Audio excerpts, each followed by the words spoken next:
Hello everyone, welcome to my channel. My name is Larika. Today we're going to have a discussion around kindness. This forms part of the healing journey that I have on Patreon, and you are more than welcome to join us there. Each month we take a different topic and we work through that.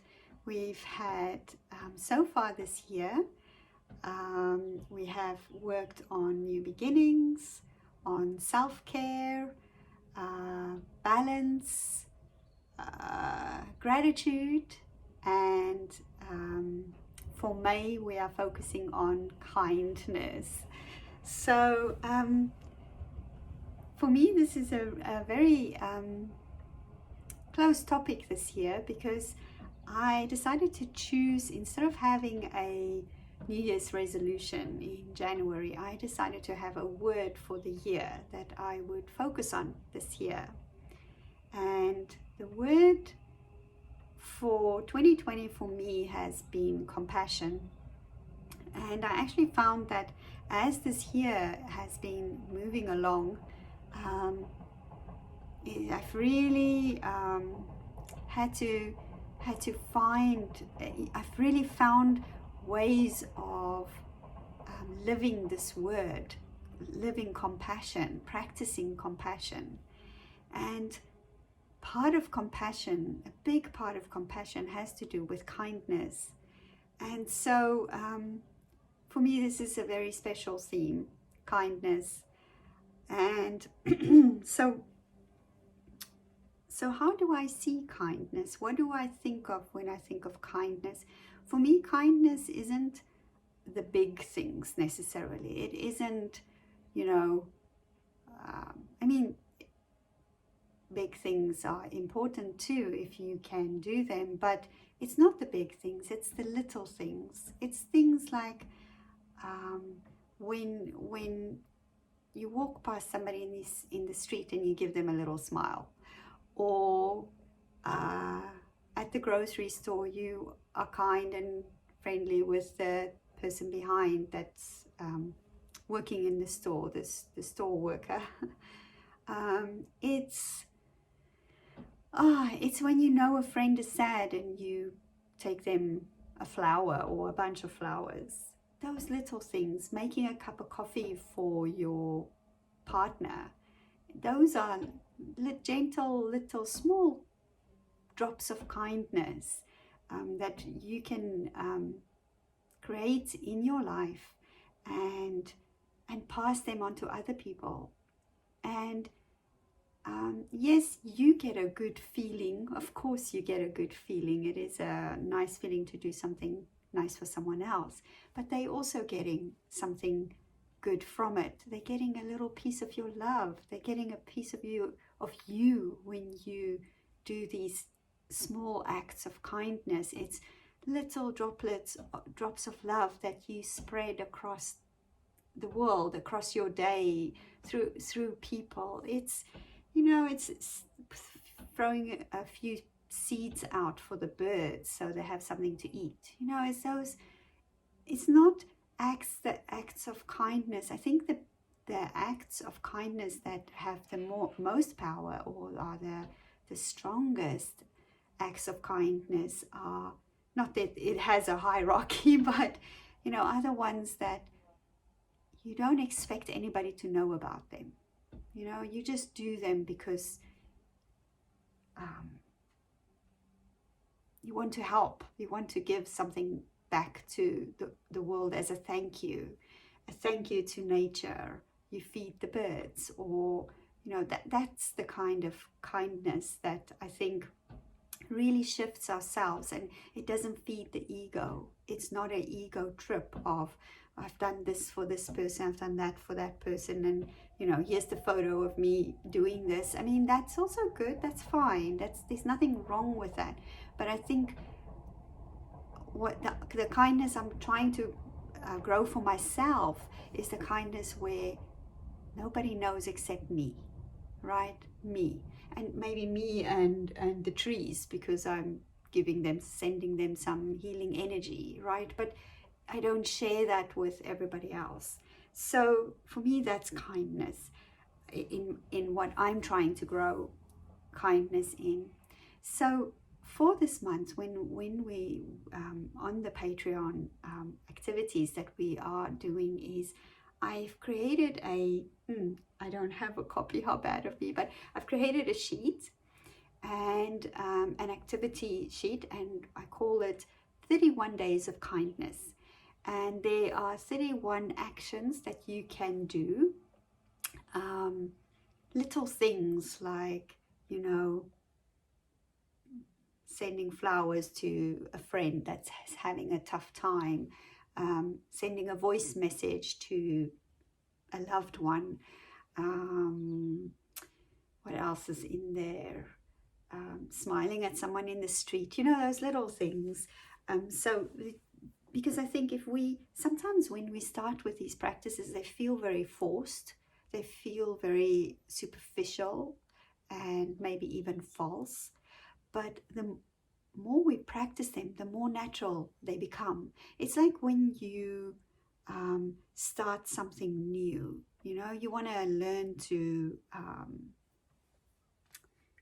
play the violin.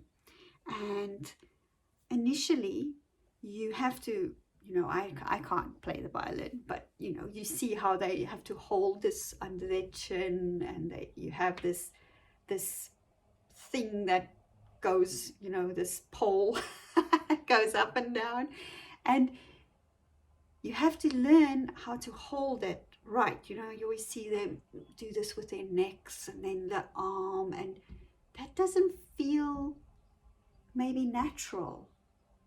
You know, when you start practicing that, that's an odd way to hold yourself, right? But as you practice, the more you practice, the more natural it feels. And then if somebody asks you to hold the violin just maybe like this and hold it like, you know, whatever way to try and play it, it's not going to feel right at all, because you got used to this is the way, and it just feels naturally. And that is when we maybe want to start a new practice, whether it's a practice of kindness, of mindfulness, of whatever it is, being in the moment. You know, when we start those practices, initially they really feel a bit not so good. They don't feel so natural to us. But if we repeat them and we keep on going with them, eventually that feeling of I'm forcing myself, this doesn't feel, you know, I'm lessens, and it becomes a natural thing. You don't even think about it. It just naturally comes out of you. And when you start to develop that feeling of kindness towards others and compassion towards others, you will find feeling that same thing in yourself. And feeling kindness and compassion towards yourself, that is really, really special. That really makes you feel your like you can be in the eye of the storm, and you can be more relaxed and calm about it. It doesn't mean you're not afraid. It doesn't mean you not have some panic or worries, but you deal with those things in a better way. I think kindness, compassion, mindfulness, they're all the same, very much in that same vein of being more aware, of creating more awareness of who you are, what you want, you know, how you feel about yourself, accepting things. All of those are all the same kind of thing. So these activities are quite fun to do in this sheet that I've created. It's a PDF format that you also can print out, and you can stick it in your journal, and you can maybe even write daily little how, you know, for day one, this is the one I did and how you did it, so that you can remember those activities, right? And then I've also done a meditation, recording that meditation on loving kindness, which is a Buddhist meditation. It is extremely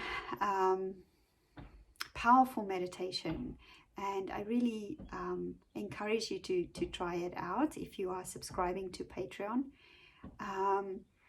It is a meditation that creates where you start to generate kindness towards yourself. First, you learn to be kind to yourself. You learn to feel compassion and love for yourself. And then you start to feel it for other people. First, people that are really close to you, and then people that you are strangers, you don't like or dislike them, they're just there. And then people that you have problems with, or that is a challenge for you, or that you have just, you just don't get along. So it's different levels, and you start generate compassion towards them, because in the end of the day, we are all the same. We all want the same things. We are all human beings who just want to be happy, don't we? And the way we try and achieve that happiness is different for each one of us. We all think something different will make us happy. I think maybe if I get a bestseller book on the New York Times list or something, I would be happy. I don't know if I will be, but maybe that's my goal. Another person might say, no, I want to have a house in California by the beach that I can just walk out towards the sea. That's my happiness. Somebody else might say, I just want to have a roof over my head and a food in my stomach, and that will make me happy. That's all I need. Maybe some love from another person, but that's all I need to be happy. So how we achieve happiness and what our idea is of happiness is different for us all, but we all want that. We all strive for that, right? So this meditation of generating loving kindness towards ourselves and to others help us to understand that, to see that, that is all we all want. We all just want to be happy, and we all just want to be content, right? So that's the meditation for this month. And if you are interested in joining my Patreon, you don't need to join. I've said this before. You can join any time of the year. It's not like you have to join in January. And then you can join any time, and you have access to everything no matter when you join. So, for those of you who only join this month, for example, you would get the whole year's stuff in the back. That's in the backlog. That's already been posted. And it's only $2 a month. And you can sign up and cancel at any time. It's like Netflix. You subscribe, you sign up for a month, and then you're like, oh no, I don't want it anymore, and then you cancel. So it's more, the Patreon is just there for you to support me in my healing journey as well. It is my life's goal to help people find balance in their lives, and to create that space for them to do so, whether it's online or face-to-face. So I really appreciate you joining today and listening to my talk. I do hope you stay happy, you stay healthy, and that you stay kind. And thank you so much for watching. I wish you a beautiful, beautiful day today. Bye.